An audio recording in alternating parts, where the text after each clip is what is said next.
প্রথমে চিকেনটাকে লেবু, গোলমরিচ আর আদা রসুন বাটা দিয়ে মেখে রাখলাম। তারপরে কড়াতে একটু সর্ষের তেল গরম হলো, সর্ষের তেলে দিয়ে দিলাম আমি চিকেনগুলো, ছেড়ে দিলাম, সাথে একটু নুন একটু হলুদ দিয়ে এটাকে ভালো করে ভাজলাম। এটা একটু আধা ঘন্টা ম্যারিনেট করে রাখতে হয়, কিন্তু এখন সময় নেই, তাড়াহুড়ো করে আমি ম্যারিনেট করে আধা ঘন্টা রাখতে পারিনি, এখন করে নিই। এটা ভালো করে ভাজতে হয়।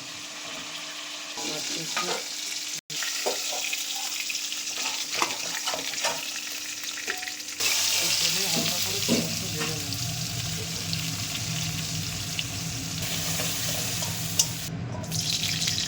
ঠিক আছে, চিকেন ভাজা, পেঁয়াজ ভাজা, শুকনো লঙ্কা ভাজা, রসুন ভাজা।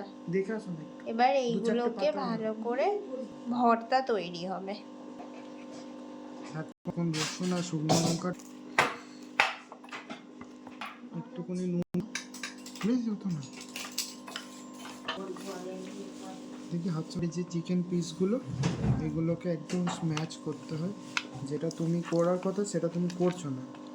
কি হচ্ছে? এটাকে পুরো চিকেনটাকে, পুরো মাংসটাকে ঝুড়ো ঝুড়ো করতে হবে, না করলে ভর্তাটা ভাতের সাথে খাবো। চিকেন ভর্তা ইজ রেডি।